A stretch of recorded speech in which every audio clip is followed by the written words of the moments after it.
السلام عليكم ورحمة الله وبركاته. إن الحمد لله نحمده ونستعينه ونستغفره ونعوذ بالله من شرور أنفسنا ومن سيئات أعمالنا. من يهده الله فلا مضل له ومن يضلله فلا هادي له ونشهد أن لا إله إلا الله وحده لا شريك له وأشهد أن محمدا عبده ورسوله. يا أيها الذين آمنوا اتقوا الله حق تقاته ولا تموتن إلا وأنتم مسلمون. يا أيها الناس اتقوا ربكم الذي خلقكم من نفس واحدة وخلق منها زوجها وبث منهما رجالا كثيرا ونساء واتقوا الله الذي تساءلون به والأرحام إن الله كان عليكم رقيبا.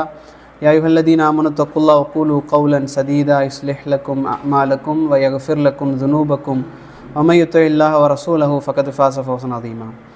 எல்லா புகழும் அகிலங்கள் அனைத்திற்கும் ஏக இறைவனாகிய தூணின்றி வான் படைத்த அல்லாஹ் ஒருவனுக்கே உரித்தானதாகும். அவனது சாந்தியும் சமாதானமும் அவனுடைய இறுதி தூதர் முஹம்மது ரசூலுல்லாஹ் ஸல்லல்லாஹு அலைஹி வஸல்லம் அவர்கள் மீதும் அவர்களை பின்பற்றி வாழ்ந்த சத்திய சஹாபாக்கள், தாபீன்கள், தபா தாபீன்கள், உலமாக்கள், நல்லோர்கள், நாம் நேசிப்போர்கள், நம்மை நேசிப்போர்கள் அனைவரின் மீதும் என்றென்றும் நின்று நிலவட்டுமாக. இஸ்லாத்தினுடைய பார்வையில் மரம், தாவரங்கள், மனிதர்கள், மிருகங்கள், எப்படி எல்லா உயிர்களை பற்றிய இஸ்லாத்தினுடைய பார்வை என்ன, அதுதான் தலைப்பு. இதில் இஸ்லாத்தினுடைய பார்வையில் மரம், செடி, கொடி, அதே மாதிரி உயிரினங்கள்னு எடுத்துக்கிட்டால் இதுவும் உயிரினம் தான், மரங்கள், செடி, கொடிகளும். இது இல்லாமல் உயிரினங்கள், கால்நடைகள், இந்த மாதிரி மிருகங்கள், இது சம்பந்தமாக இஸ்லாம் என்ன பேசுது? ஏன்னா இன்றைக்கி ஜீவ காருண்யம் அப்படின்னு சொல்லி சில பேசுவாங்க. மனிதர்களுக்கு மேலே மனிதாபிமானம்ங்கிற மாதிரி பேசுவாங்க. இதே மாதிரி மனிதர்களுக்கு எப்படி மனிதாபிமானம் இருக்குதோ அதே மாதிரி உயிரினங்களுக்கு மேலாக நாங்கள் இரக்கம் காட்டணும் இப்படின்னு சொல்லி ஆர்கனைசேஷன்கள்லாம் இருக்குது. ஆனால் முஸ்லீம்களை மக்கள், உலக மக்கள் எப்படி பார்ப்பாங்க அப்படின்னா, முஸ்லீம்களுக்கு இரக்கமே கிடையாது. எது கிடைச்சாலும் சாப்பிட்றக்கூடியவங்க, எது கிடைச்சாலும் சரி, ஆடு, மாடு, ஒட்டகம், கோழி, புறா, எதுனாலுமே சாப்பிட்ருவாங்க. இரக்கம் இல்லாதவர்கள் இவர்கள் எதனால் இப்படி சாப்பிட்றாங்க அப்படின்னா, அவர்களுடைய வேதத்தில் இது சம்மந்தமாக எதுவுமே இல்லை இப்படிங்கிற மாதிரி ஒருத்தங்க இருக்கிறாங்க. இன்னொரு கூட்டம் எப்படின்னா, இவர்களுடைய குரானும் ஹதீஸும் என்ன சொல்லுதுன்னா, எல்லாத்தையுமே சாப்பிடலாம், எல்லாத்தையும் சாப்பிட இது என்ன செய்யுது, அவங்களுக்கு வலியுறுத்துது அப்படின்னு சொல்லி பிரச்சாரம் பண்ணுவாங்க. ஆனால் உண்மையாகவே அப்படித்தான் இஸ்லாம் பேசுதா?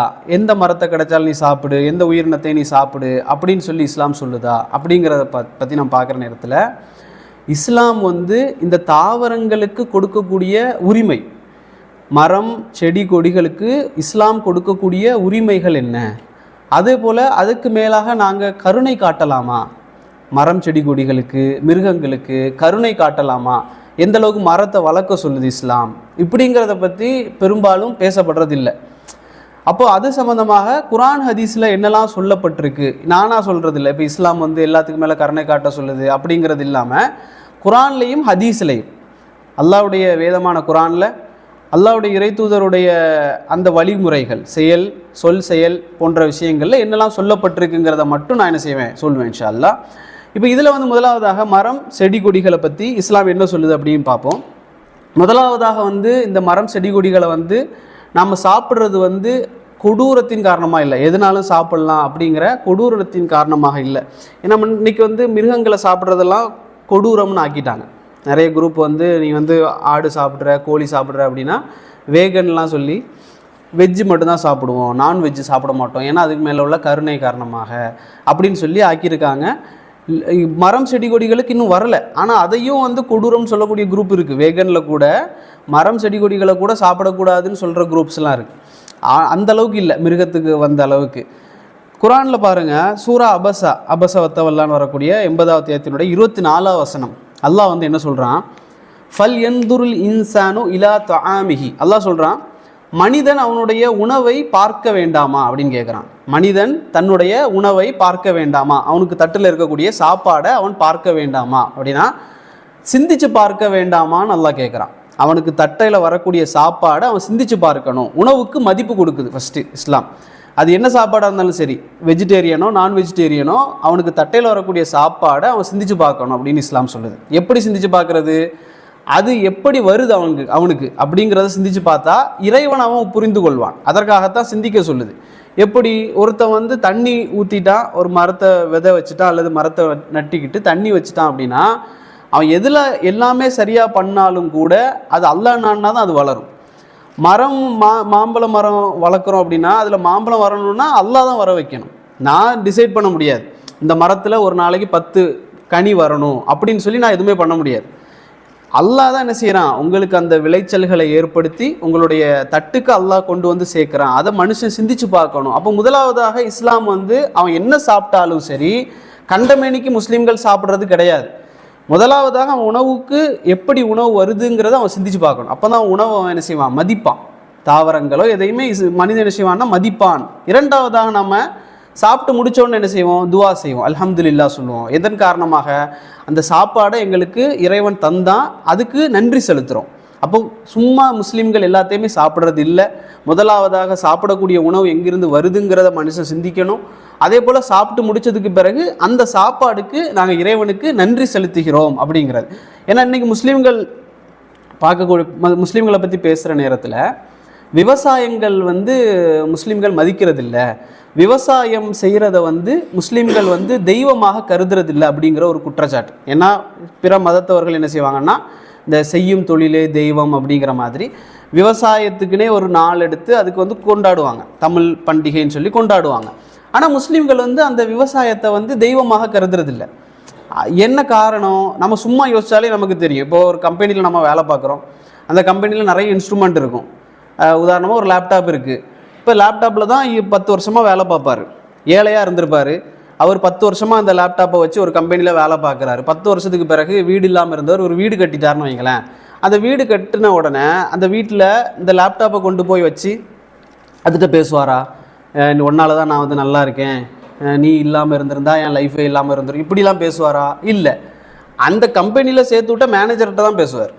மேனேஜரை கூப்பிட்டு அந்த வீட்டு கட்டுறதுக்காக முடிகிற டைமில் அவரை கூப்பிட்டு வீட்டுக்கு கூப்பிட்டு புது வீட்டுக்கு அவர்கிட்ட சொல்லுவார், வீடு இல்லாமல் இருந்தேன், உங்களால் அல்ஹம்துலில்லாஹ் எனக்கு வேலை கிடச்சிது, நீங்கள் வேலை போட்டு தந்தீங்க. இப்படி நான் நன்றி யாருக்கு செலுத்துவார், மேனேஜருக்கு. முஸ்லீம்களை பொறுத்த வரைக்கும் நன்றி மேனேஜர்களுக்கும் செலுத்துவோம், அவரை அனுப்புனா அல்லாவுக்கும் செலுத்துவோம். ஏன்னா அல்லாஹ் மூலியமாகத்தான் இவர் நமக்கு கிடச்சிருக்காரு, அந்த அவர் மூலமாக எங்களுக்கு பணம் வருது அப்படிங்கிறதுனால அல்லாவுக்கு நாங்கள் நன்றி செலுத்துவோம். எதுக்காக சொல்கிறேன் அப்படின்னா, ஒரு பொருளுக்கு மேலாக ஒரு முஸ்லீம்கள் வந்து தெய்வத்தன்மையை ஏற்படுத்த மாட்டாங்க. அதன் காரணமாகத்தான் நாங்கள் என்ன செய்ய மாட்டோம், விவசாய பண்டிகைகளை கொண்டாடுறதில்லை. செய்யும் தொழிலே தெய்வங்களெல்லாம் முஸ்லீம்களுக்கு இல்லாததுக்கான காரணம், நாங்கள் விவசாயத்தை மதிக்காமையோ அல்லது அதை வந்து ஒரு கண்டுக்காமையோ இருக்கிறதுனால அல்ல, அது இறைவன் படைச்சிருக்கா அப்படிங்கிறதுனால தான் இறைவனுக்கு நன்றி செலுத்துகிறோம் அப்படிங்கிறத ஃபஸ்ட்டு தெரிஞ்சுக்கணும். இஸ்லாம் மரம் செடி கொடிகள் இந்த விவசாயங்களுக்கு ஃபஸ்ட்டு மதிப்பு கொடுக்குது. எந்த அளவுக்கு பாருங்கள், சஹீல் புகாரியில் வரக்கூடிய ஒரு செய்தி, ரசூலுல்லாஹி ஸல்லல்லாஹு அலைஹி வஸல்லம் சொல்கிறாங்க, எந்த ஒரு முஸ்லீமாவது ஒரு மரத்தை நட்டோ, ஒரு மரத்தை நடுறான் அல்லது விவசாயம் செய்தோ, அந்த விளைச்சலிலிருந்து ஒரு பறவையோ ஒரு மனிதனோ அல்லது ஒரு மிருகமோ எதுவாக இருந்தாலும் சரி, அந்த விளைச்சலிலிருந்தோ மரத்திலிருந்தோ சாப்பிட்டால் அவனுக்கு எப்போது வரை அதனுடைய கூலி கிடைக்கும், இலா யோமில் கியாமா, ரசூலுல்லாஹி ஸல்லல்லாஹு அலைஹி வஸல்லம் சொல்கிறாங்க. அவனுக்கு மறுமை நாள் வரை என்ன செய்யும், அதிலிருந்து ஒரு கூலி அவனுக்கு போய்கிட்டே இருக்கும். அவன் மௌத்தானாலும் சரி, எப்படி சதக்கத்துல் ஜாரியா, இன்றைக்கி நம்ம பள்ளிவாசல் கட்டுறோம், சதக்கத்துல் ஜாரியா, கிணறு கட்டுறோம், இதை மாதிரி ஒரு மரத்தை நட்டு அதன் மூலம் ஒருத்தன் பயன்பெறான், நிழலில் ஒதுங்குறான் அப்படின்னாலும் என்ன, அவன் மௌத்தானாலும் சரி மறுமை நாள் வரை அவனுக்கு கூலி வந்து கொண்டு இருக்கும் அப்படின்னு சொல்லி ரசூலுல்லாஹி ஸல்லல்லாஹு அலைஹி வஸல்லம் சொல்கிறான். இதில் வந்து மரத்தை வளர்க்குறதுக்கு ரசூலுல்லாஹி ஸல்லல்லாஹு அலைஹி வஸல்லம் அவர்கள் எந்த அளவுக்கு ஆர்வம் ஊட்டுறாங்கன்னு பாருங்கள். சஹீல் முஸ்லீமில் 4050 அதே மாதிரி ஒரு செய்தி, எந்த ஒரு முஸ்லீம் ஒரு தாவரத்தை நட்டு அல்லது விவசாயம் செய்கிறாரோ அதிலிருந்து எந்த ஒரு உயிரினம் சாப்பிட்டாலும் சரி அது அவனுக்கு சதக்கான்னு சொன்னாங்க ரசூலுல்லாஹி ஸல்லல்லாஹு அலைஹி வஸல்லம். இப்படி நம்ம சதக்கா கொடுக்குறோமோ அதே மாதிரி ஒரு மரத்தை நீங்கள் சும்மா வைக்கிறீங்க, ஒரு மாம்பழ விதையை அது கொட்டையை போட்டு அதை வந்து தண்ணி ஊற்றி வளர்க்குறீங்க, அது தானாகவே வளர்ந்துடும். அதுக்கு நீங்கள் தண்ணி ஊற்ற அவசியம் இல்லை, அது வளர்றதை பார்க்குறது அவசியம் இல்லை. எப்படியோ வளர்ந்துருச்சுன்னா கூட உங்களுடைய நியத்து என்ன, அந்த மரமாக வளரணும், அவ்வளோதான். அதை நீங்கள் செஞ்சிட்டீங்க அப்படின்னா 10 வருஷத்துக்கு பிறகு அதுலேருந்து மாம்பழத்தை யார் பறித்து சாப்பிட்டாலும் சரி, ஒரு காக்கா வந்து கொத்தி சாப்பிட்டாலும் சரி, அதுலேருந்து உங்களுக்கு என்ன செய்யும், ஒரு கூலி வந்துக்கிட்டு இருக்கும். ஒரு சதக்கா செஞ்ச கூலி அல்லாஹ் ரப்புல் ஆலமீன் எழுதுகிறான். இன்னும் ரசூலுல்லாஹி ஸல்லல்லாஹு அலைஹி வஸல்லம் எந்த அளவு சொல்கிறாங்கன்னா, அதிலிருந்து திருட்டு போனாலும் சரி உங்களுக்கு சதக்கா எழுதப்படும் சொல்கிறாங்க. ஒருத்தன் வந்து திருடிட்டு போயிட்டான், அந்த திருடிட்டு போனாலும் நீங்கள் சதக்கா கொடுத்த நன்மையை அல்லாஹ் உங்களுக்கு தருவான். அதிலிருந்து நாய் சாப்பிட்டாலும் சதக்கான்னு சொன்னாங்க ரசூலுல்லாஹி ஸல்லல்லாஹு அலைஹி வஸல்லம். நாய் ஹராம், அந்த நாய் ஏதாச்சும் ஒன்று சாப்பிட்டாலும் கூட அதுவும் உங்களுக்கு சதக்காவாக எழுதப்படும். இதில் வந்து திருட்டுங்கிறது வந்து சதக்காங்கிறதுனால நாம் அப்படியே விட்டுடலாம் அப்படிங்கிறது இல்லை. திருட்டு வந்து கண்டிக்கத்தக்கது, திருடக்கூடாது. ஆனால் ஒருத்தர் ஒரு பழத்தை எடுக்கிறது வந்து தப்பில்லைன்னு சொல்கிறாங்க நபி அவங்க. எப்படி ஒரு நடந்து போகிறீங்க, பசி, ஒரு மாம்பழம் இருக்குது, ஏதாவது ஒரு பழம் இருக்குது, ஒரு ஆரஞ்சோ என்னமோ, அதை ஒன்றை பறித்து சாப்பிட்றதுல தப்பில்லை. நீங்கள் மரம் வளர்க்குறீங்க, ஒருத்தர் ஒரே ஒரு பழத்தை எடுத்துகிட்டு போகிறாருனாலும் அவர் என்ன செய்யக்கூடாது, தடுக்கக்கூடாது. ஏன் தடுக்கக்கூடாது? ரசூலுல்லாஹ் சொல்கிறாங்க, முடிச்சுக்கிட்டு தான் போகாதீங்கன்றாங்க நபி அவங்க. சொல்கிறாங்க, ஒரு பழமாக நீங்கள் சாப்பிட்டுக்கோங்க, ஆனால் முடிந்து விட்டு போகாதீங்க. எப்படி பெரிய கட்டை சாக்கு கொண்டு வந்து ரசூலுல்லாஹ் பறிக்க சொல்லியிருக்காங்க அப்படிங்கிறதுனால 20-30 பழத்தை பறிச்சுட்டு போயிடக்கூடாது. ஒரு பழம் உங்களுக்கு தேவையா சாப்பிட்டு கொள்ளலாம். ஆனால் நீங்கள் என்ன செய்யக்கூடாது, அதே மாதிரி நீங்கள் மரம் வளர்க்குறீங்க, வேறு யாராவது ஒரே ஒரு பழத்தை எடுத்து போகிறார் அப்படின்னா இவன் திருடுறான்னு சொல்லி அவனை தடுக்கக்கூடாது. ஏன்னா அந்த பழம் அவனுக்காக அல்லாஹ் கொடுத்துருக்குறான். ஒரு பழம் தான், அந்த ஒரு பழமும் நீங்கள் வந்து கால்குலேட் பண்ணி தண்ணி ஊற்றி வர வச்சது இல்லை. அப்போ உங்களுக்கு அல்லாஹ் தருவது போல் அவனுக்கு அல்லாஹ் ஒரு பழத்தை கொடுக்கறது வந்து நீங்கள் தடுக்கக்கூடாது அப்படிங்கிற மாதிரி ரசூலுல்லாஹி ஸல்லல்லாஹு அலைஹி வஸல்லம் சொன்னாங்க. இதில் ரசூலுல்லாஹி ஸல்லல்லாஹு அலைஹி வஸல்லம் அவர்கள் இன்றைக்கி வந்து நாம் வந்து சோம்பல் படுறோம்ல, ஒரு மரம் வளர்க்குறதுக்கு வந்து சோம்பப்படுவோம். இது இந்த மரத்தை வளர்த்து இப்போ என்ன கிடைக்க போகுது, ஒரு மிளகு செடியோ அல்லது ஏதோ ஒன்று வளர்க்குறதுக்கு நாம் நினைக்கக்கூடிய நேரத்தில் நிறைய இடைஞ்சல் வரும். இது எதுக்கு இப்போ போட்டு இதுக்கு பக்காலால் வாங்கிட்டு போயிடலாம் இப்படிங்கிற மாதிரி நினப்பெல்லாம் வரும். இதை வளர்த்து இப்போ என்ன வரவும் செய்யாதுங்கிற ஒரு நினப்பு. நம்ம ஊரில் உள்ள செடி இந்த மண்ணில் வளராது, சிலதாக மாதிரி இருக்குது, ஆனால் ட்ரை பண்ணலாம். டபுள் சைடு 50-50 இருக்கக்கூடிய நேரத்தில் ட்ரை பண்ணலாம். ரசூலுல்லாஹி ஸல்லல்லாஹு அலைஹி வஸல்லம் என்ன சொல்கிறாங்கன்னா, ஒரு ஹதீஸில் முஸ்னத் அஹ்மதில் வர செய்தி, ஒருத்தருடைய கையில் வந்து ஒரு மரம் இருக்கக்கூடிய நிலையில், நபி அவங்க சொல்கிறாங்க, ஒருத்தருடைய கையில் மரம் இருக்கக்கூடிய நிலையில் மறுமை நாள் நிகழ்வதை நீங்கள் பார்த்தால், கையில் செடியை வச்சுருக்கீங்க, மறுமை நாள் அங்கே நடந்துக்கிட்டு இருக்கு, உங்களை நெருங்கி வந்துக்கிட்டு இருக்கு மறுமை நாள், அதை நீங்கள் பார்த்தால் அந்த மரத்தை நட்டு வைத்து விட்டு எழும்புங்கள்ன்றாங்க ரசூலுல்லாஹி. எப்படி மறுமை நாள் வருது, கையில் செடி வச்சுருக்கீங்கன்னாலும் மரத்தை நட்டு வைத்து விட்டு எழும்புங்கள், தூர போட்டுறாதீங்க அப்படின்றாங்க நபி அவங்க. அந்த அளவுக்கு ரசூலுல்லாஹி ஸல்லல்லாஹு அலைஹி வஸல்லம் அவர்கள் மரத்தை நடுவதில் சம்பந்தமாக அந்த அளவுக்கு ரசூலுல்லாஹி ஸல்லல்லாஹு அலைஹி வஸல்லம் கவனம் செலுத்துகிறாங்க. இப்படி வளர்க்கப்பட்டதுனால தான் நபி அவர்களுடைய தோழர்கள் சஹாபாக்கள் எந்த அளவு இருந்தாங்கன்னா, உஸ்மான் ரதியல்லாஹு அன்ஹு அவர்கள் உங்களுக்கு தெரியும், அவருக்கு வந்து ஒரு 70-80 வயசு ஆகுது. வயசான காலத்தில் மரத்தை வந்து நட்டுக்கிட்டு இருக்கிறாரு.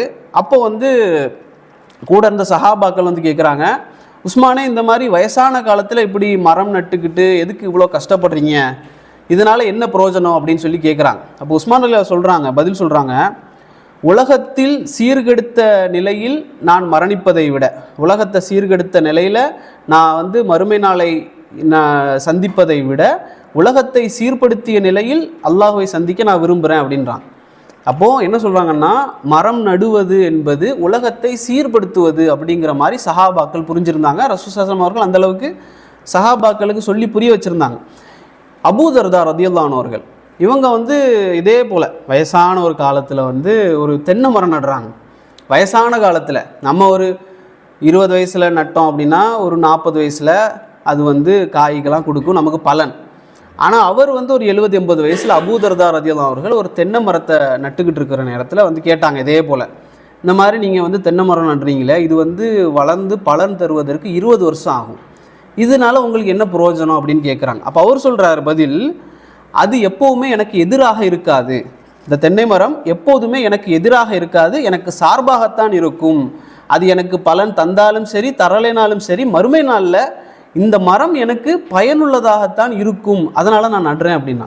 அப்போ அந்த ஒரு மரம் நீங்கள் இப்போது நட்டால் கூட அதனால் உங்களுக்கு பலன் இல்லாவிட்டாலும் அது இன்னொருத்தருக்கு ஏதாவது ஒரு முறையில் நிழலுக்கோ அல்லது பழத்துக்கோ எப்படி அது பயன் தந்தாலும் சதக்கத்துல் ஜாரியாவாக நீங்கள் மரணத்திற்கு பிறகும் உங்களுக்கு ஒரு சதக்கா செய்த நன்மையை, நமக்கு ஏழையாக இருப்போம் இன்றைக்கி சதக்கா செய்கிறதுக்கு நிறைய பேரால் முடியாது, ஒரு மரத்தை நட்டுட்டு போகிறதுல அவ்வளோ சதக்கா ரசூலுல்லாஹி ஸல்லல்லாஹு அலைஹி வஸல்லம் அவர்கள் எளிய முறையை நமக்கு கற்றுத்தந்தாங்க.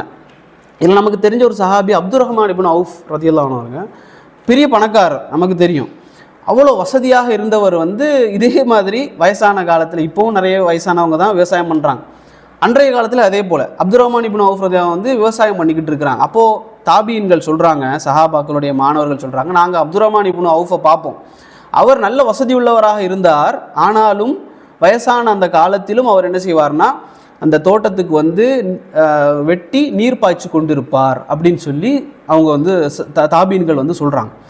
இதே போல் ஒரு சஹாபி, உங்களுக்கு தெரிஞ்ச சஹாபி அபூ ஹுரைரா ரலியல்லாஹு அன்ஹு அவர்கள், அவரிடத்துல கேட்கப்படுது, அவருடைய மாணவர்கள் கேட்குறாங்க, மனிதாபிமானம்னா என்னன்னு கேட்குறாங்க. மனிதாபிமானம் என்றால் என்ன? அப்போ அபூ ஹுரைரா சொல்கிறாங்க, பதில் சொல்கிறாங்க, மனிதாபிமானம் என்றால் அல்லாஹுவை அஞ்சுவது. முதலாவதாக அல்லாஹுவுக்கு பயப்படுறதே ஒரு மனிதாபிமானம் அப்படின்றாங்க. அல்லாஹுக்கு பயப்படுவது, அறுவடை, விவசாயம் போன்ற விஷயங்களில் கவனம் செலுத்துவது அப்படின்னு சொல்கிறாங்க. அதுலேயும் அதே தான் சொல்கிறாங்க. இப்போ எல்லா சஹாபாக்களும் புரிந்திருந்த விஷயம், இந்த மரம் வளர்ப்பது, விவசாயம் செய்வதெல்லாம் மனிதாபிமானத்தோடு சம்மந்தப்பட்டது, அது மறுமையில் கூலியை ஏற்படுத்தி தரும் என்பதாக சஹாபாக்கள் என்ன செஞ்சுருந்தாங்க, விளங்கி வச்சுருந்தாங்க. அதிகமாக என்ன செஞ்சாங்கன்னா மரத்துக்கு கண்ணியம் செலுத்தக்கூடிய, மரியாதை செலுத்தக்கூடியவர்களாக இருந்தாங்க. அதனால தான் நம்ம பார்ப்போம், யுத்த காலத்தில் கூட இப்போ ஒரு ஒரு ஒரு நாட்டிலேருந்து இன்னொரு நாட்டுக்கு ஒரு யுத்தம் நடக்குது, அல்லது ஒரு ஊருக்கு இன்னொரு ஊருக்கு யுத்தம் நடக்கக்கூடிய சமயத்தில் கூட மரங்களை என்ன செய்யக்கூடாது, தொடக்கூடாது. ரசூலுல்லாஹி ஸல்லல்லாஹு அலைஹி வஸல்லம் அவர்கள் நபித்தோழர்களுக்கு கற்றுக் கொடுத்த விஷயம், யுத்த காலத்தில் விவசாய நிலங்களை நாசப்படுத்தக்கூடாது, மரங்களை வெட்டக்கூடாது அப்படின்னு சொன்னாங்க. இதில் முக்கியமாக நபி அவங்க இருந்த இடம் மதீனா. மதீனாவுக்குன்னு தனியாக சிறப்புகளும் உண்டு. ஆனாலும் ரசூலுல்லாஹி ஸல்லல்லாஹு அலைஹி வஸல்லம் அவர்கள் மதீனாவில் இருக்கக்கூடிய நேரத்தில் மதீனாவில் சட்டம் சொன்னாங்க, மதீனாவில் எந்த ஒரு மரமும் வெட்டப்படக்கூடாது. சஹீல் முஸ்லிம் 1367 வரக்கூடிய செய்தி. நபி அவங்க சொல்கிறாங்க, இந்த மதீனா பூமியில் யாராவது ஒருவர் மரத்தை வெட்டினால் அல்லாஹ்வுடைய சாபமும் மலக்குமார்களுடைய சாபமும் அவருக்கு ஏற்படும் அப்படின்னு சொன்னாங்க. எல்லா ஹதீஸையும் பார்க்கக்கூடிய நேரத்தில் சஹாபாக்கள் எந்த அளவுக்கு மரம் வளர்ப்பதில், விவசாயம் செய்கிறதுல கவனம் செலுத்தினாங்க. ரெண்டாவது, ரசூலுல்லாஹி ஸல்லல்லாஹு அலைஹி வஸல்லம் அவர்கள் எந்த அளவுக்கு மரத்தை வெட்டக்கூடாதுங்கிறதுல கவனம் செலுத்தினாங்க. ஒரு போருக்குடைய நேரத்தில் கூட மரத்தை வெட்டக்கூடாது. ஏன்னா இன்றைக்கி போர் அப்படின்னு வந்துருச்சுன்னா கூட, ஒரு நாட்டுக்கும் ஒரு ஊருக்கு சண்டை நடந்துச்சுன்னா நாசப்படுத்துறது விவசாய நிலங்களை, அதை எவனுமே பயன்படுத்தக்கூடாதுன்னு சில இந்த மங்கோலியர்கள்லாம் பார்த்தா ஊரை எரிச்சிருவாங்க, தோட்டங்களெல்லாம் எரிச்சிருவாங்க தீ வச்சு. இஸ்லாம் சொல்லுது மரங்களை என்ன செய்யக்கூடாது, தொடக்கூடாது அப்படின்னு சொல்லுது. ரசூலுல்லாஹி ஸல்லல்லாஹு அலைஹி வஸல்லம் அவர்கள் என்ன சொன்னாங்க, இந்த விவசாய நிலங்களை பற்றி சொல்லக்கூடிய நேரத்தில், உங்களுடைய தேவையை தாண்டிய மேலதிகமான தண்ணீரை நீங்கள் என்ன செய்யக்கூடாது, பிறருக்கு தடுக்கக்கூடாதுன்னு சொன்னாங்க. உங்கள் வரப்புக்கு தண்ணீர் வந்துருச்சு, போதுமான அளவுக்கு தண்ணீர் வந்துருச்சு அப்படின்னா, அதுக்கு மேலதிகமாக தண்ணீர் உங்ககிட்ட இருக்குதுன்னா தடுக்காதீங்க, வரப்பை வெட்டி அடுத்தவருக்கு கொடுங்க. அதன் மூலம் அங்கே என்ன செய்யும், புற்பூண்டுகள் வளரும்னு நபி அவங்க சொல்கிறாங்க. ஒரு புற்பூண்டுகளுக்கு கூட நபி அவங்க என்ன செய்கிறாங்க, வளருவதற்கு என்ன செய்கிறாங்க, ஆர்வம் ஊட்டுறாங்க. கடுமையான ஒரு எச்சரிக்கை சஹீல் புகாரில் வருது, 2358 செய்தி. அபூ ஹுரைரா அறிவிக்கிறாங்க, ரசூலுல்லாஹி ஸல்லல்லாஹு அலைஹி வஸல்லம் சொன்னாங்க, 3 பேரை அல்லாஹ் என்ன செய்ய மாட்டான் அப்படின்னா பார்க்க மாட்டான் மறுமை நாளில். 3 பேரை அல்லாஹ் பார்க்க மாட்டான், சுத்தப்படுத்த மாட்டான், கடுமையான வேதனை அல்லாஹ் அவர்களுக்கு தயார்படுத்தி வைத்திருக்கின்றான். அதில் ஒன்று என்ன அப்படின்னா, இந்த தண்ணீரை பற்றி வரக்கூடிய விஷயம். அதில் ஒன்று ரசூலுல்லாஹி சொல்கிறாங்க, அதில் ஒருத்தர் யார் அப்படின்னா, வீதியோரத்தில் அவருக்கு தண்ணீர் வசதி இருந்து, அவருக்கு சொந்தமான ஒரு தண்ணீர் வசதி வீதியோரத்தில் இருந்து, அதை அவர் வழிப்போக்கர்களுக்கு கொடுக்காமல் தடுத்தால் அவரை என்ன செய்ய மாட்டான், அல்லாஹ் பார்க்க மாட்டான், அவரை சுத்தப்படுத்த மாட்டான், பாவங்களை மன்னிக்க மாட்டான், அவருக்கு கடுமையான வேதனை அல்லாஹ் வைத்திருக்கிறான். அப்போது மக்களுக்கு உதவி செய்கிறதையும், தண்ணீர் மூலமாக மக்களுக்கு உதவி செய்கிறதையும், ஒரு புற்பூண்டுகள் என்ன செய்யுது, வளருவதற்காக தண்ணீரை தடுப்பது. தண்ணீர் சம்பந்தமாக நிறைய ஹதீஸ் இருக்குது, ஏகப்பட்ட ஹதீஸ்கள். தண்ணீரை எப்படி பயன்படுத்துறது, மக்களுக்கு கொடுக்கறது, மரங்களுக்காக யூஸ் பண்ணுறதுலாம் நிறைய ஹதீஸ்கள் இருக்குது. இந்த 2 ஹதீஸும் போதுமானது. ஒரு மரத்தினுடைய விஷயத்திலையும் தண்ணீரை மனிதர்களுக்கு பயன்படுத்தக்கூடிய விஷயத்திலையும் எந்த அளவுக்கு இஸ்லாம் கவனம் செலுத்துது அப்படிங்கிறது. இது அடுத்ததாக மிருகம் சம்பந்தமாக ஜீவகாருண்யம் சொல்லுவாங்க. மிருகத்துக்கு மேலே நாம் என்ன செய்யணும், அதாவது கருணை காட்டணும், இரக்கம் காட்டணும். கால்நடைகளை ஜாஸ்தியாக போற்றி போற்றி போற்றி அதை கடவுளாக்குன ஒரு குரூப்பு இருக்குது. இப்போன்னு இல்லை, எந்த நபி காலத்தில் மாட்டை கடவுளாக்குனாங்க, மூசா அலைஹிஸ்ஸலாம் காலத்தில். யார் அது கொண்டு வந்தது, சாமிரின்னு சொல்கிறவர் கொண்டு அந்த மாட்டை கடவுளாக ஆக்கக்கூடிய நிலைமை ஒரு சைடு இருந்துச்சு, இப்போவும் அது இருக்குது. ரெண்டாவது, இதுக்கு நவீன இது குளறுபடி என்ன அப்படின்னா, இந்த மாட்டை நான் மாடுன்னு இல்லை, ஆடு எதையுமே என்ன செய்யக்கூடாது, கொல்லக்கூடாது, எல்லாமே என்ன உயிர், உங்களை மாதிரி ஒரு உயிர் தான் அப்படின்னு சொல்லி அதை சாப்பிடக்கூடாது, கொல்லக்கூடாது இப்படிங்கிற மாதிரி. இது போய் என்னாச்சுன்னா, மாட்டுக்கு தனி உரிமை கொடுத்து, இந்த யூபியில் இந்த ஏதோ ஒரு ஜூ இருக்குது போல், அந்த ஜூவில் சிங்கங்களுக்கு என்ன கொடுக்கறது இல்லையா, மாட்டோடைய இறைச்சி கொடுக்கறது இல்லை, ஆட்டோடைய இறைச்சி கொடுத்து இப்போ அந்த ஸ்டேட்டில் அந்த நியூஸ் பேப்பரில் பார்த்தேன், 250 ரூபாய் இருந்த ஆட்டுக்கறி இன்றைக்கி வந்து 1000 சில்லற ரூபாய் ஆயிடுச்சு. ஏன்னா மாட்டுக்கறி கொடுக்கறது இல்லை சிங்கத்துக்கு, ஆட்டுக்கறி மட்டும்தான் அதுக்கு கொடுக்கணும். அப்போ காட்டுக்கு போனால் என்ன பண்ணுறது, சிங்கம் அது எது விரும்போ அதை தான் சாப்பிடும். அப்போது முஸ்லீம்கள் அந்த மாதிரி கண்டதையெல்லாம் சாப்பிடணும் அப்படிங்கிற மாதிரி இல்லை, சரிங்களா? ஆனால் மற்ற மதங்களில் இப்போ எடுத்துக்கிட்டிங்க அப்படின்னா, இப்போ உதாரணமாக இந்த ஸ்பெயின், மெக்சிகோ, கிரீஸ் இதெல்லாம் வந்து கிறிஸ்தவ நாடுகள். இங்கே வந்து மிருகங்களுக்காக தனியாக ஆர்கனைசேஷன்ஸ் வச்சுருப்பாங்க. எதுக்கு அப்படின்னா மிருகங்களை வந்து கொடுமைப்படுத்தக்கூடாது, மிருகவதை செய்யக்கூடாதுங்க அப்படிங்கிறதுக்காக நிறுவனங்களை வச்சு என்ன செய்வாங்கன்னா அந்த நாட்டில் வந்து மிருகங்களை வந்து பாதுகாப்பாங்க. எதனால் அப்படி செய்கிறாங்கன்னா அந்த மதத்தில் வந்து மிருகங்களுக்கு செய்ய வேண்டிய அந்த உரிமைகள் வந்து இல்லை. ஆனால் இஸ்லாத்தை பொறுத்த வரைக்கும் தனியாக ஒரு ஆர்கனைசேஷன் தேவை கிடையாது. ஏன்னா குர்ஆன் ஹதீஸில் வந்து மிருகங்களை எப்படியெல்லாம் கருணை காட்டணும், அதற்கு என்னெல்லாம் உரிமை இருக்குது அப்படிங்கிறது வந்து இஸ்லாத்தில் உள்ளே இருக்கக்கூடிய விஷயம். தனியாக ஒரு ஆர்கனைசேஷன் போட்டு அதை பாதுகாக்க வேண்டிய அவசியம் இல்லைங்கிற அளவுக்கு இஸ்லாமில் செய்திகள் இருக்குது. அதுக்காகத்தான் ரசூல் ஸல்லல்லாஹு அலைஹி வஸல்லம் அவர்கள் ஒரு நாள் சஹாபாக்களோட போகக்கூடிய நேரத்தில் ஒரு சஹாபாக்கள் என்ன செய்கிறாங்க அப்படின்னா ஒரு பறவை, கிளியோ அல்லது ஏதோ ஒரு பறவை, அதனுடைய 2 குட்டிகளை வச்சுக்கிட்டு அது வெளியே சாப்பிட்றதுக்காக போயிருக்கு. சஹாபாக்கள் என்ன செஞ்சாங்கன்னா அந்த 2 குட்டிகளை எடுத்துட்டாங்க, நல்ல வளர்க்கலாம் அப்படின்னு சொல்லி எடுத்துட்டாங்க.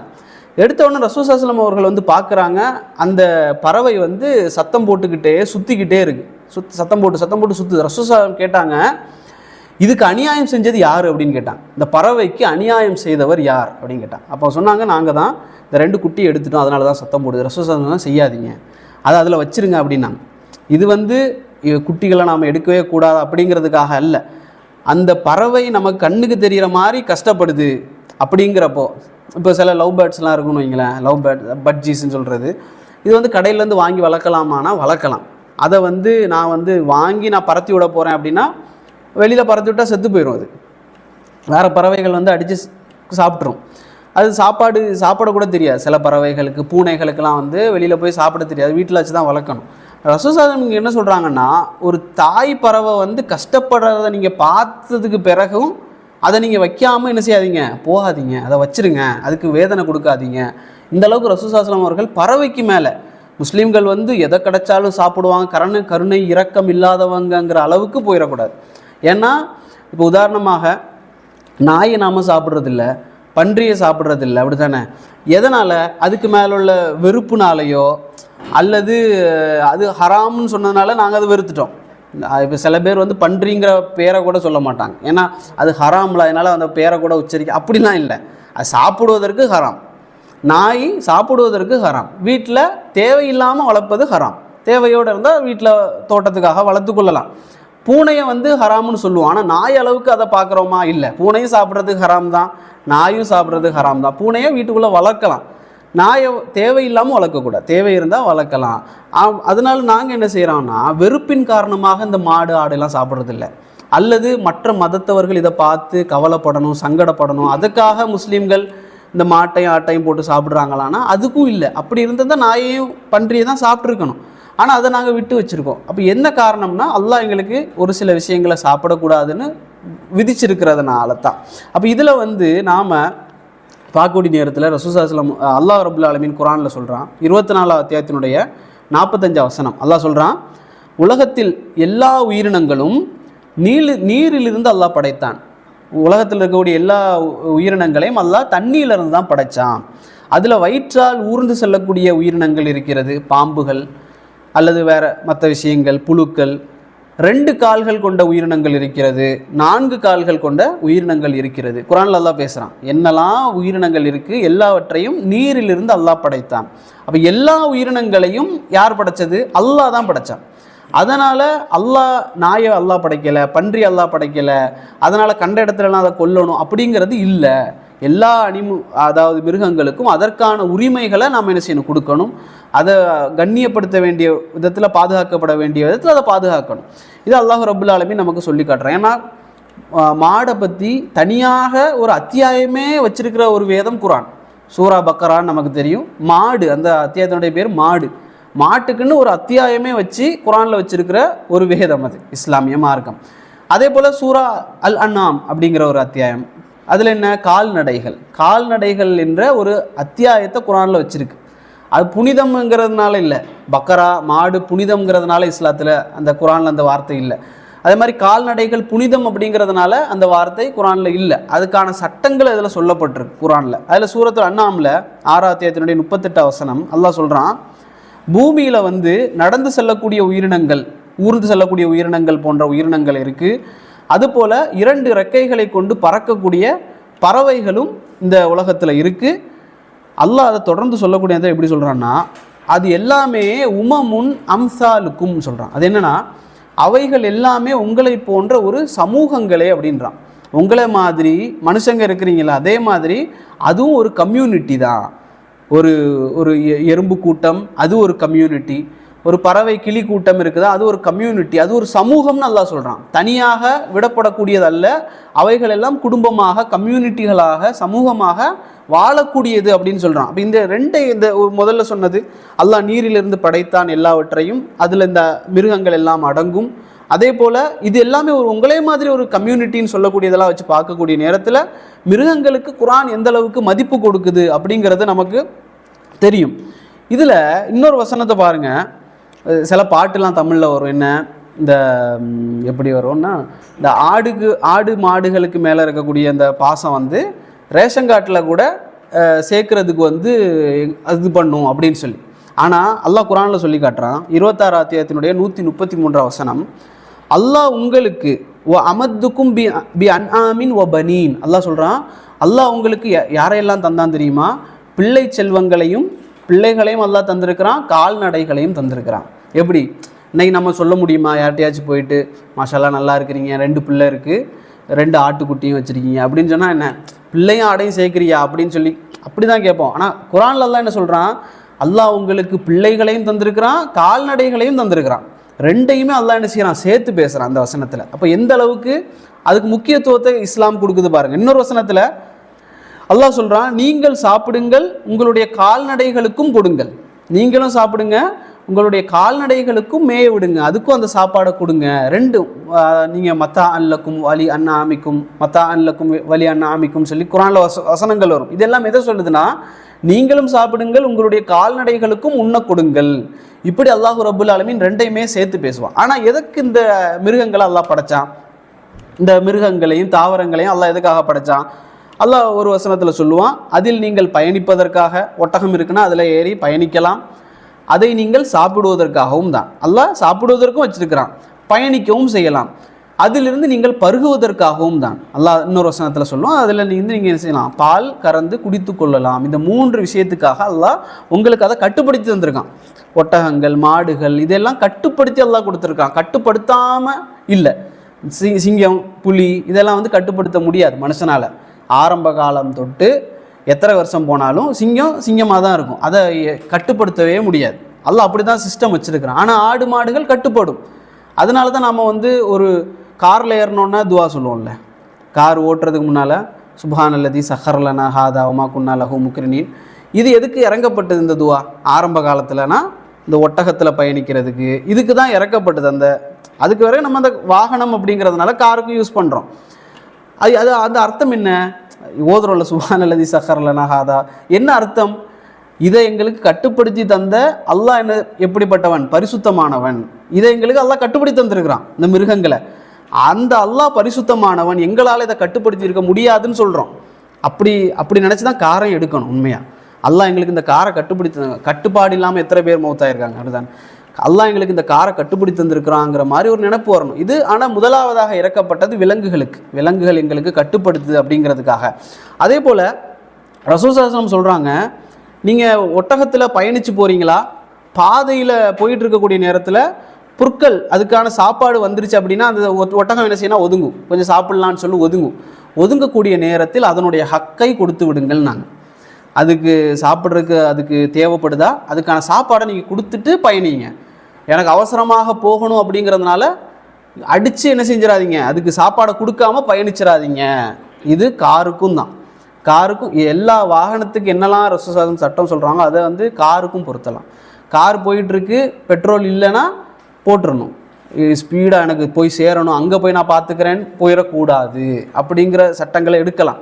முதலாவதாக சட்டம் ரசூலுல்லாஹி மிருகங்களுக்கு சொல்கிறாங்க, அதுக்கான சாப்பாடு ஹக்கை கொடுத்துருங்க, அதை வந்து வேகமாக ஓட்டிட்டு போயிடாதீங்க. இதே வறுமையான காலம், புற்கள் எதுவுமே இல்லை, பாலைவன காடாக இருந்தால் நபி அவங்க சொல்கிறாங்க வேகமாக அதை கொண்டு போங்க, மெதுவாக அதை கொண்டு போகாதீங்க நபி அவங்க சொல்கிறாங்க. அதே போல் பெண் ஒரு ரசூலுல்லாஹி ஸல்லல்லாஹு அவர்கள் பயணிக்கக்கூடிய நேரத்தில் ஒரு பெண் என்ன செய்கிறாங்க அப்படின்னா தனியாக ஒட்டகத்தில் பயணித்து போகிறாங்க. இது காருக்கும் யூஸ் பண்ணிக்கலாம், தனியாக ஒரு பெண் கார் ஓட்டலாம் எல்லா விதமான பாதுகாப்போட. அப்போ இப்போ ஒட்டகத்தில் வந்து ஒரு பெண்மணி பயணித்து போகிறா, அந்த ஒட்டகம் வந்து அவள் சொல்கிறத மாதிரி கேட்க மாட்டேங்குது, அங்கங்கே போகுது மாறி மாறி.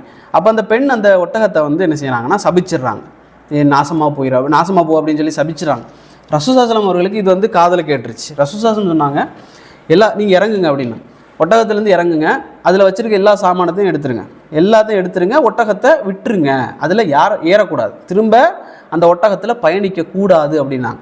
அப்போ ஒரு ஒட்டகத்தை வந்து சபிக்கக்கூடாது, எந்த மிருகத்தையும் என்ன செய்யக்கூடாது, சபிக்கக்கூடாது அப்படின்னு ரசூலுல்லாஹி சொன்னாங்க. இதுவும் காருக்கு எடுத்துக்கலாம். நமக்கு வண்டி ஓட்டுற நேரத்தில் நாசமாக போன கார் இப்போ தான் இந்த வேலை செய்யுமா, பிரேக் பிடிக்க மாட்டேன், இந்த மாதிரி காரை என்ன செய்யக்கூடாது, சபிக்கக்கூடாது.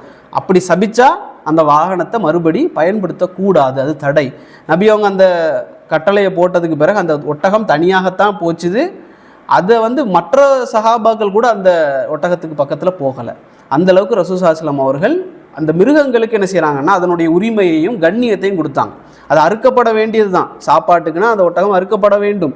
ஆனால் அதுக்காக நாங்கள் என்ன செய்யக்கூடாது, அதை போட்டு கொடுமைப்படுத்தக்கூடாது, அதுக்கு தேவையான ஹக்கை நாங்கள் என்ன செய்யணும், கொடுக்கணும் அப்படிங்கிறது. எந்த அளவுக்கு இஸ்லாம் சொல்லுது, கால்நடைகளை நீங்கள் வளர்த்தீங்க அப்படின்னா அதை நல்ல முறையில் வளர்க்கணும், நல்ல முறையில் வளர்க்க முடியலையா வளர்க்கக்கூடாது.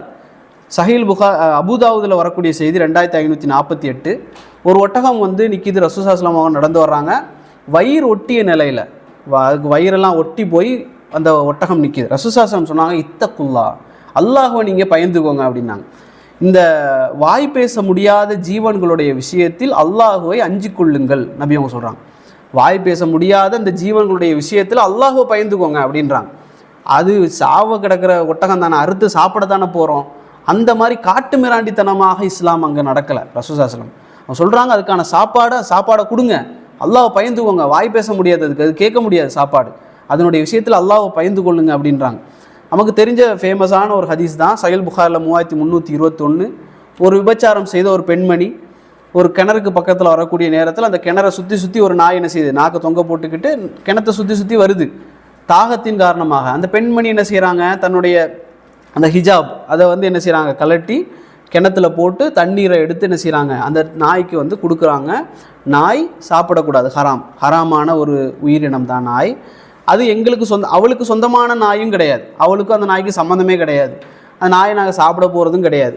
அந்த நாய்க்கு இரக்கம் காட்டலாமா? அந்த பெண்மணி இரக்கம் காட்டினதுக்கு பிறகு அந்த நாய் வந்து தண்ணி குடிக்குது. ரசூலுல்லாஹி சொல்கிறாங்க, அவள் செய்த இந்த ஒரு செயல் காரணமாக, நாய்க்கு தண்ணீர் கொடுத்த காரணமாக அவளுடைய எல்லா பாவங்களையும், விபச்சாரம் செய்து கொண்டிருந்த பெண்மணி, அவளுடைய எல்லா பாவங்களையும் அல்லாஹ் மன்னித்து அவளுக்கு சொர்க்கத்தை அல்லாஹ் கொடுத்தான். பார்த்தீங்களா, உயிரினங்களோடு இஸ்லாம் சொல்லக்கூடிய கருணை, இரக்கம். அதே போல் இன்னொரு மனுஷனும் சஹீல் புகாரில் வருது, இன்னொரு மனுஷன் இருக்கிறான், அவனும் வரக்கூடிய நேரத்தில் இதே மாதிரி ஒரு நாய் சுற்றி வருது. அந்த மனிதன் கிணற்றுக்குள்ளே இறங்கி அந்த குஃபுல் சாக்ஸில் வந்து தண்ணீரை பிடிச்சி அந்த நாய்க்கு கொடுக்குறான். அதுக்கு ரசூலுல்லாஹி சொல்கிறாங்க, அவன் அந்த செயல் செய்தானே, அந்த செயலுக்கு அல்லாஹ் நன்றி பாராட்டினான். அல்லாஹ் என்ன செய்யறான், அவன் அந்த மனிதனுக்கு நன்றி பாராட்டுறான், தேங்க்ஸ்ன்னு சொல்கிறான். அல்லாஹ் எப்படி, அல்லாஹ் வந்து அல்லாஹு சமத், அவனுக்கு எந்த தேவையும் கிடையாது, அவன் நன்றி சொல்வதற்கு எந்த அவசியமும் கிடையாது. ஆனாலும் அல்லாஹ் அந்த மனிதனுக்கு என்ன செய்கிறான், நன்றி செலுத்துகிறான், ஒரு நாய்க்கு தண்ணீர் புகட்டியதன் காரணமாக. இதே போல் இன்னொரு செய்தி நமக்கு தெரியும், ஒரு பெண்மணி, நல்ல முஸ்லீமான பெண்மணி, அவள் எப்படிப்பட்டவளாக இருந்தாலும் ஹஜ்ஜு செய்து நோன்பு இப்படி இருந்தாலும் சரி, அந்த பெண்மணி என்ன செய்கிறாங்க அப்படின்னா ஒரு ஒரு தண்டனை. அது எப்போன்னா ரசூலுல்லாஹி ஸல்லல்லாஹு அலைஹி அவர்கள் சூரிய கிரகணம் ஏற்படக்கூடிய நேரத்தில் நபி அவர்களுக்கு வந்து மறுமை நாள் எல்லாம் காட்டப்படுது, சொர்க்கம் நரகம்லாம் காட்டப்படுது. அப்போ காட்டப்படக்கூடிய நேரத்தில் நபி அவர்களுக்கு ஒரு பெண் காட்டப்படுறா. அந்த பெண்ணுக்கு வந்து பக்கத்தில் ஒரு பூனை இருந்து அவளை பரண்டி அவளை வேதனைப்படுத்திக்கிட்டே இருக்கு. அந்த காட்சி ரசூலுல்லாஹி ஸல்லல்லாஹு அலைஹி காட்டப்படுது. நபி அவங்க கேட்டாங்க, இந்த பெண் ஏன் இப்படி வேதனை செய்யப்படுறா?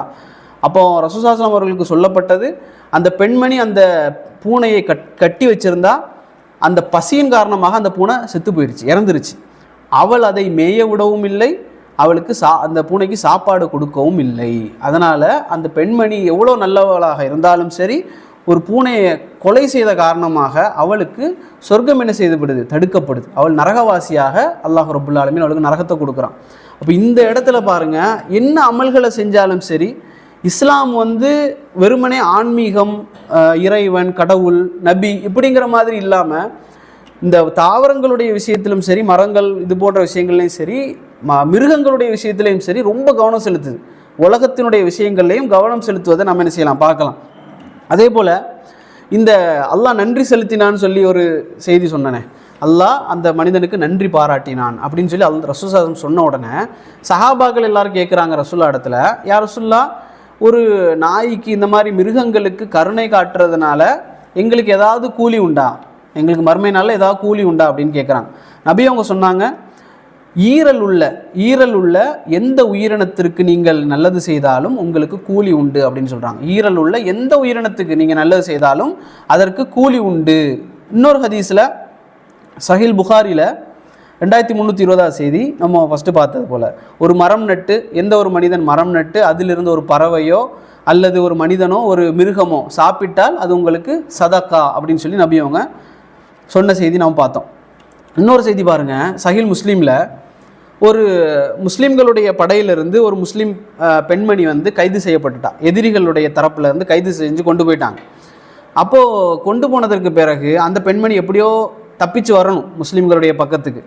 அப்போது அந்த பெண்மணி என்ன பண்ணிட்டாங்க அப்படின்னா, ஒரு ஒட்டகத்தை எடுத்துக்கிட்டு ஸ்பீடாக திருப்ப வராங்க, தப்பிச்சு வர்றாங்க. பின்னால் எதிரிகள் வந்து துரத்துறாங்க முஸ்லீம் பெண்மணியை.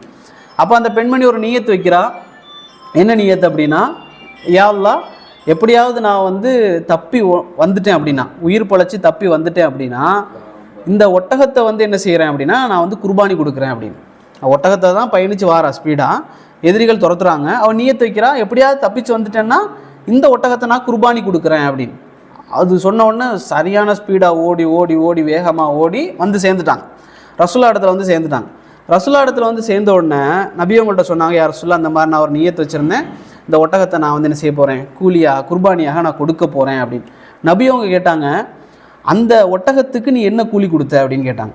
அந்த உன்னை காப்பாற்றிட்டு வந்ததே இதுதான், அந்த ஒட்டகம் தான். அந்த ஒட்டகத்துக்கு நீ என்ன கூலி கொடுத்த? நீ தப்பிச்சு வந்ததுக்கு நீ அல்லாஹ்வுக்கு ஒரு கூலி கொடுக்குறேன்னா, உன்னை காப்பாற்றிட்டு வந்த அந்த ஒட்டகத்துக்கு நீ என்ன கூலி கொடுத்தேன்னு கேட்டாங்க. அதை வேண்டான்னாங்க ரசூலுல்லாஹ், அதை குர்பானி கொடுக்காதீங்க, ஏன்னா அது உங்களை காப்பாற்றிச்சு அப்படிங்கிறதுக்காக ரசூலுல்லாஹ் ஸல்லல்லாஹு அவர்கள் என்ன செஞ்சாங்கன்னா அந்த சட்டத்தை சொல்கிறாங்க.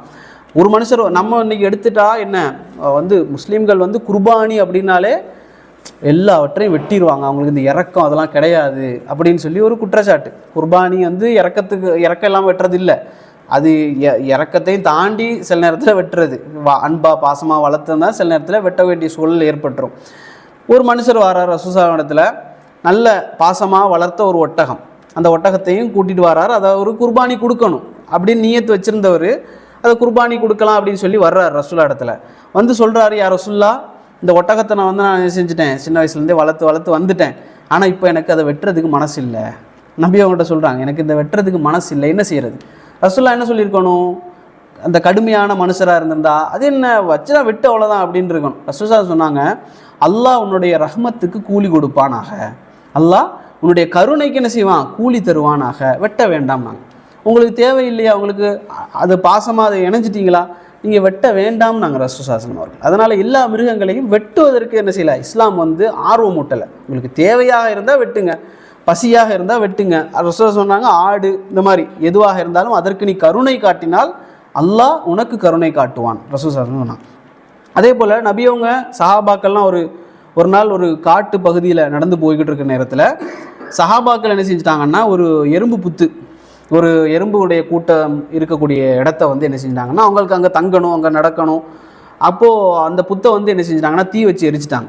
தீ வச்சு எரித்த உடனே ரசூலுல்லாஹ் கேட்டாங்க, யார் இந்த எறும்பு புத்தை எரிச்சது அப்படின்னு கேட்டாங்க. அப்போ சஹாபாக்கள் சொன்னாங்க, நாங்கள் தான் எரித்தோம், இங்கே நம்ம தங்கணுமே அதனால் எரிச்சிட்டோம் அப்படின்னு சொல்லி. ரசூலுல்லாஹ் சொன்னாங்க, இந்த நெருப்பு வைக்கிறதுக்கு அல்லாஹுவை தவிர வேறு யாருக்கும் அதிகாரம் கிடையாது, நெருப்பு வைக்காதீங்க. இது வந்து நெருப்பு வைக்கக்கூடாது, மற்ற மாதிரி எப்படி வேணாலும் கொண்டுக்கலாம் அப்படிங்கிறதுக்காக இல்லை. நெருப்பு வச்சதுனால நபி அவங்க அதை சொல்கிறாங்க, நெருப்பு வைக்காதீங்க. ஏன்னா இன்னொரு ஹதீஸில் பார்க்கலாம், அதாவது தலாயில் நுபுவாங்கிற ஒரு கிதாபில் வருது. அதில் ஒரு செய்தி வருது என்ன அப்படின்னா, ஒரு நபியை வந்து ஒரு எறும்பு கடிச்சிருச்சு. ஒரு நபி, எந்த நபின்னு சொல்லலை, ஒரு நபின்னு வருது. ஒரு நபியை வந்து ஒரு எறும்பு கடித்து விட்டது. அவர் வந்து என்ன செஞ்சிட்டார்னா, இதே மாதிரி ஒட்டுமொத்த எறும்பு புத்தையும் வந்து தீ வச்சு எரிச்சிட்டார். அப்போ அல்லாஹ் அவர் அந்த நபி இடத்துல கேட்டால், உன்னை வந்து எத்தனை எறும்பு கடிச்சிது? ஒரு எறும்பு. ஒரு எறும்பு கடித்ததற்காக அல்லாஹுவை தஸ்பீஹ் செய்யக்கூடிய ஒட்டுமொத்த எறும்பு சமூகத்தையும் அழித்து விட்டாயே அப்படின்னு அல்லாஹ் கேட்குறான் அந்த நபிகிட்ட. எப்படி ஒரு எறும்பு கடிச்சதுனால ஒரு எறும்பு கொள்வது தப்பு இல்லை. ஒரு கொசு வந்து இருக்குது, அதை அடித்து கொள்வது, எறும்பு வந்து இருந்தோன்னா அதை கொள்வது தப்பு கிடையாது. அல்லது வீட்டுக்குள்ளே ஏதாவது உங்களை பிரச்சனை பண்ணிக்கிட்டே இருக்குது, அதை ஒழிச்சு கட்டுறீங்க அப்படின்னா பிரச்சனை இல்லை. ஆனால் தேவையில்லாமல் ஒரு காட்டுக்குள்ளே போய் அது ஒரு எறும்பு கடிச்சதுனால ஒட்டுமொத்த எறும்பு கூட்டத்தையும் அழிக்கக்கூடாது. அல்லாஹ் கேட்குறா, அல்லாஹ்வை தஸ்பீ செய்து கொண்டிருக்கக்கூடிய ஒட்டுமொத்த எறும்பு புத்தையும் நீங்கள் என்ன செய்யுங்க, அழிச்சிட்டிங்களே, இது தப்பு, இதை செய்யக்கூடாதுன்னு சொல்லி அல்லாஹ் ரப்புல் ஆலமீன் அந்த நபிக்கு சொன்னான் என்பதாக ஒரு சரியான ஹதீஸ் வருது. அதே போல் பாருங்கள், இதில் வந்து இன்னும் சில ஹதீஸ்கள்லாம் ஆதாரம் எடுக்கலை, ஆதாரபூர்வமான செய்திகள். ஒரு நாள் வந்து இப்னு உமர் ரலியல்லாஹு அன்ஹு அவர்கள் வந்து ஒரு பாதையாக நடந்து வந்தக்கூடிய நேரத்தில் இந்த கோழியை வந்து கட்டி என்ன செய்கிறாங்கன்னா, அந்த சின்ன பசங்கள்லாம் வந்து அம்பு இது ப்ராக்டிஸ் பண்ணுறாங்க. அந்த காலத்தில் வந்து இந்த அம்பு இது சண்டை போட்டுலாம் ப்ராக்டிஸ் பண்ணுறது. அப்போ இதில் வந்து ஒரு கோழியை கட்டி வச்சு அம்பால் எழுதி ப்ராக்டிஸ் பண்ணுறாங்க. கோழி என்ன சாப்பிடக்கூடிய பிராணி தானே, அது செத்தா சாப்பிட வேண்டியதான் அப்படிங்கிற மாதிரி கட்டி வச்சு எழுதிட்டு இருக்காங்க. அப்போ இப்னு உமர் வந்த உடனே எல்லோரும் ஓட்டம், சின்ன பசங்கள்லாம் ஓடிட்டாங்க. அப்போ இப்னு உமர் சொல்கிறாங்க, யார் இந்த வேலையை செஞ்சதுன்னு கேட்டாங்க. இந்த வேலை செஞ்சது யார்? அல்லாஹ்வுடைய தூதர் ஸல்லல்லாஹு அலைஹி வஸல்லம் அவர்கள் இப்படி செய்பவர்களை சபித்தார்கள், இப்படி செய்ய வேண்டாம்னாங்க. அதுக்கு பிறகு அந்த பசங்களையெல்லாம் கூப்பிட்டு, அவங்க வாப்பாவெல்லாம் கூப்பிட்டு இப்னு உமர் என்ன செஞ்சாங்க, வீட்டுக்கு கூப்பிட்டு இந்த மாதிரி செய்ய வேண்டாம்னு சொல்லி உங்கள் பசங்களுக்கு என்ன செய்யுங்க, சொல்லி கொடுங்க அப்படின்னு சொல்லி இப்னு உமர் அவர்கள் சொல்லி அனுப்புனாங்க.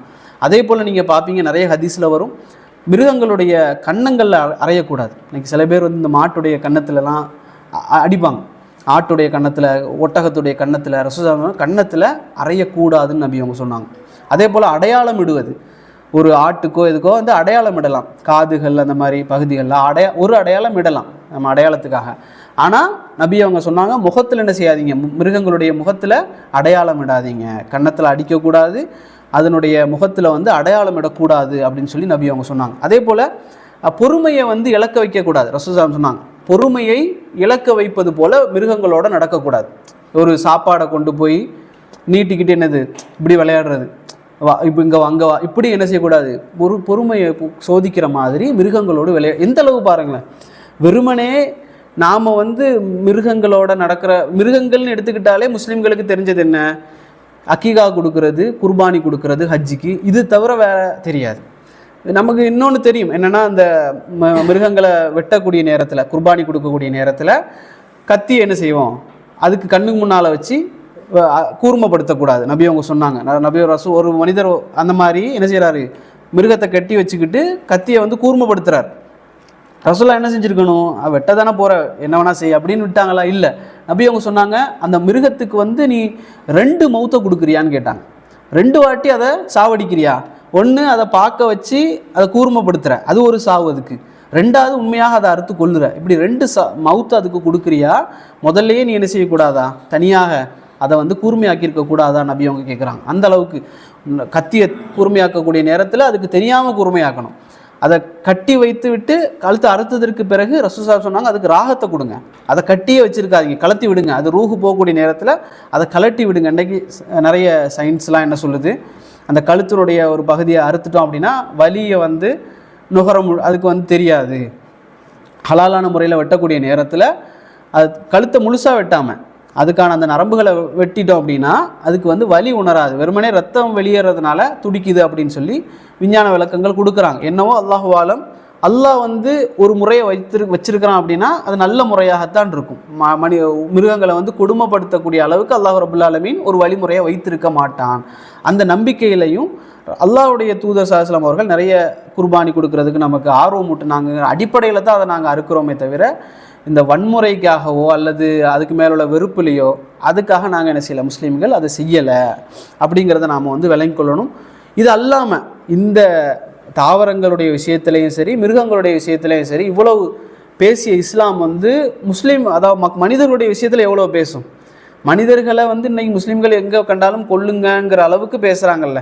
அப்போ இந்த தாவரங்கள், மிருகங்கள், சின்ன சின்ன உயிர்களுடைய விஷயத்தில் நபி அவங்க எந்த அளவுக்கு கவனம் செலுத்தியிருக்காங்கன்னா மனிதர்களுடைய உயிர்களுடைய விஷயத்தில் எந்த அளவுக்கு கவனம் செலுத்தும்ங்கிறத நம்ம சிந்திக்கணும். உதாரணமாக ஒரு சில ஹதீஸ்கள் நபி அவங்க சொன்னாங்க, உங்களுடைய யாருடைய அண்டை வீட்டுக்காரர் தன்னுடைய வீட்டிலுடைய தொல்லையிலிருந்து பாதுகாப்பு பெறலையா அவர் முஸ்லீம் இல்லை. வல்லாஹி லா யுமின் வல்லாஹி லா யுமின் வல்லாஹி லா யுமின் சொன்னாங்க. வல்லாஹி அல்லாஹ்வின் மீது ஆணையாக அவன் முஸ்லீமே இல்லைன்னாங்க. யார்? அண்டை வீட்டுக்காரன் நம்மளால் கஷ்டப்பட்டுட்டு இருக்கிறான் அப்படின்னா அவன் வந்து முஸ்லீமே இல்லைன்னு நபி அவங்க 3 முறை சொன்னாங்க. அதே போல் நபி அவங்க சொன்னாங்க, உங்களுக்கு அண்டை வீட்டுக்காரர் ஒருத்தர் இருக்கிறார் அப்படின்னா உங்களுடைய சமையலில் கொஞ்சம் தண்ணியை அதிகமாக ஊற்றிக்கோங்க, குழம்பு ஜாஸ்தியாக வச்சுக்கோங்க. எதுக்கு? அவர் எப்படி எந்த நிலையில் இருக்காருன்னு தெரியாது. வறுமையில் இருப்பார், சில நேரங்களில் உடம்பு சரியில்லாமல் இருப்பார், கொஞ்சம் அதிகமாக ஊற்றி பக்கத்து வீட்டுக்காரங்களுக்கு கொடுங்கன்னு சொன்னாங்க. முஸ்லீமுக்குன்னு இல்லை, அண்டை வீட்டுக்காரர் யாராக இருந்தாலும் சரி, அவர் நான் முஸ்லீமாக இருந்தாலும் சரி, யாராக இருந்தாலும் சரி, அவருக்கு கொடுங்கன்னு நபி அவங்க சொன்னாங்க. இன்னும் எந்த அளவுக்கு நபி அவங்க வந்து தொழக்கூடிய நேரத்தில் பேர் என்ன செய்வார்? தோளில் வந்து உட்காந்துருவார். சுஜூதில் இருப்பாங்க, தோளில் வந்து உட்காந்துருவார். எனக்கு ஆன்மீகம் தான் முக்கியம்னு சொல்லி நபி அவங்க எந்திரிச்சாங்களா? இல்லை, நபி அவங்க அப்படியே இருக்கிறாங்க சஜிதால. பின்னால் இருந்த சஹாபாக்கள் நினைக்கிறாங்க ஒருவேளை என்னாச்சு மூத்தாயிட்டாங்களோன்னு நினைக்கிற அளவுக்கு சஜிதால இருக்கிறாங்க. அதுக்கு பிறகு எந்திரிக்கிறாங்க, பேரன் எந்திரிச்சு போனதுக்கு பிறகு. நபி அவங்க சொல்கிறாங்க, என் பேரன் வந்து உட்கார்ந்துருந்தாரு, அவரை விரட்டுறதுக்கு எனக்கு மனசு இல்லைன்னா. அதே போல் நபி அவங்க குத்துபா செஞ்சுட்டு இருக்கிறாங்க, ஒரு பிள்ளை வந்து ஓடுது, பேரப்பில்லை. அதை தூக்கி வச்சுட்டு மிம்பரில் உட்காந்து வச்சுட்டு குத்துபா பேசுகிறாங்க. இன்னும் பாருங்கள், ரசூலுல்லாஹி அவர்கள் தொழுறாங்க, தொழக்கூடிய நேரத்தில் வேகமாக தொழுகையை முடிச்சுட்டாங்க. சஹாபாக்கள் கேட்குறாங்க, யார் ரசூலுல்லாஹ் இந்த மாதிரி வேகமாக முடிச்சது இல்லையே, நீங்கள் ஏன் முடிச்சிங்கன்னு கேட்குறாங்க. ரசூலுல்லாஹ் சொல்கிறாங்க, பின்னால் பிள்ளைங்க அழுற சத்தம் கேட்குதுனாங்க. பின்னால் பிள்ளைகள் அழக்கூடிய சத்தம் எனக்கு கேட்குது. அந்த பிள்ளைகள் அழுறதுனால அவங்க உம்மா என்ன செய்வாங்க? வேதனைப்பட்டுருவாங்கல்ல. பிள்ளை அழுதே, தொழுகை வந்து நீட்டப்படுதேன்னு சொல்லி தாய் வேதனைப்பட்டுருவாங்கங்கிறதுனால நான் தொழுகையை சுருக்கிக்கிட்டேன்றாங்க. மார்க்கத்துடைய அமல்களை வந்து மனிதாபிமானத்தின் காரணமாக நபி அவங்க சுருக்குறாங்க. ஒரு ஜும்மா நடந்து கொண்டிருக்கக்கூடிய நேரத்தில் உங்களுக்கு ஜும்மா தொழுகை சொல்லப்பட்டுருச்சு, எதிர்த்தாப்பில் ஒரு வீடு எரியுதுன்னா அந்த எரியிறதுல தான் உங்களுக்கு அமல் இருக்குது.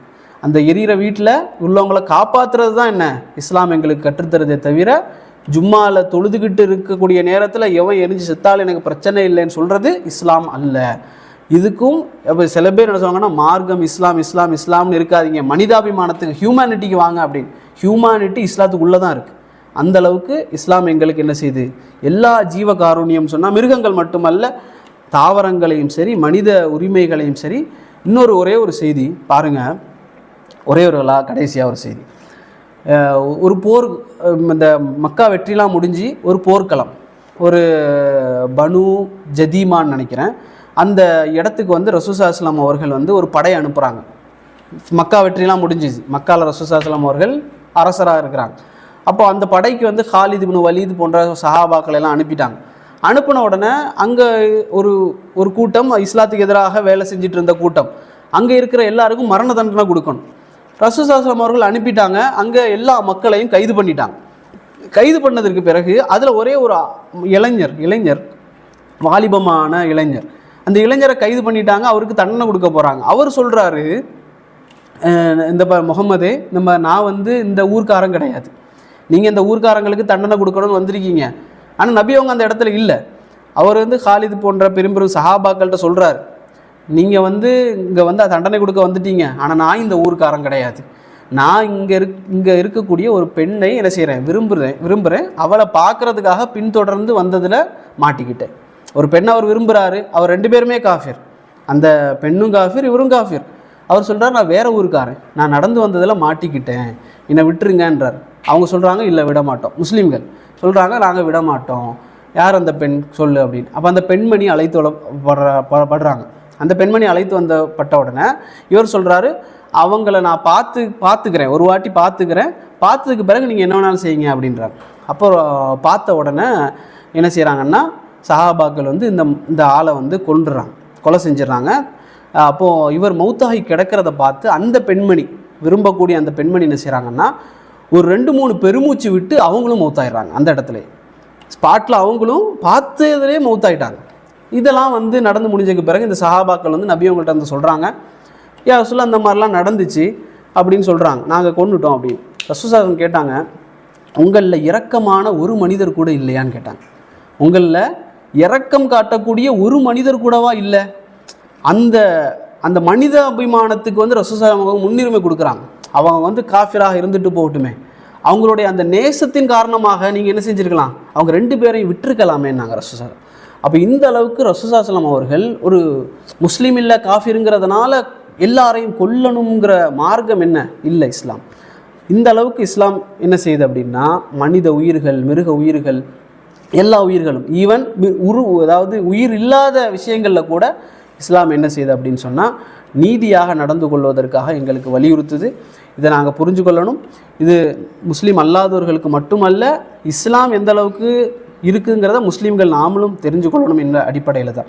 இன்ஷா அல்லாஹ் இதை புரிந்த மக்களாக அல்லாஹு ரப்புல் ஆலமீன் நம் அனைவரையும் ஆக்கி அல்வானாக. ஹாதா மா இந்தி வல் இல்மு இன்தல்லாஹ் கூலு கௌலி ஹாதா அஸ்தக்ஃபிருல்லாஹி லி வ லக்கும். அஸ்ஸலாமு அலைக்கும் வரஹ்மத்துல்லாஹி வபரகாத்துஹு.